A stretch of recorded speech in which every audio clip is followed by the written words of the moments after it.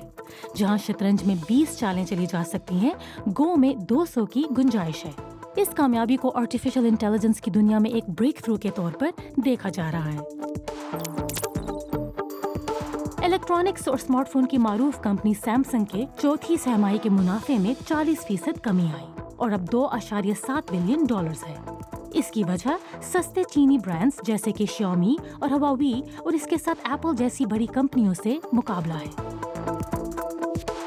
دوسری جانب ایپل وہ پہلی پبلک کمپنی بنی ہے جس کو سرمائی میں $18.4 بلین کا منافع ہوا ہو، لیکن اس کے باوجود آئی فون کی فروخت میں پہلی بار سستی آئی ہے۔ کچھ کے لیے بچوں کا کھیل اور کچھ کے لیے انتہائی پیچیدہ کام۔ روبکس کیوب 1970 کی دہائی سے موجود ہے، لیکن 2 کمپیوٹر سائنسدانوں کا اب دعویٰ ہے کہ انہوں نے ایک ایسا روبوٹ ایجاد کیا ہے جو سب سے تیزی سے روبکس کیوب کی گتھی سلجھا سکتا ہے، یعنی 2 سیکنڈ کے اندر۔ سائنسدانوں کی اس ٹیم نے یہ روبوٹ ویب کیمز اور کمپیوٹر الگوریتم کے ذریعے انجینئر کیا ہے۔ افسوس کی بات یہ ہے کہ مجھے اب بھی اسے حل کرنے میں 1 ہفتہ لگتا ہے۔ اور اب ریڈی سیٹ ڈرون۔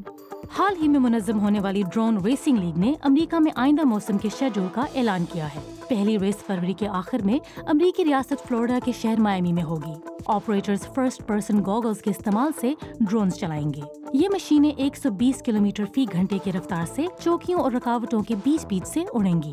اگرچہ اس ریس میں کوئی شائقین نہیں ہوں گے، کیونکہ کچھ پتہ نہیں کوئی ڈرون کہیں کنٹرول سے باہر نہ ہو جائے۔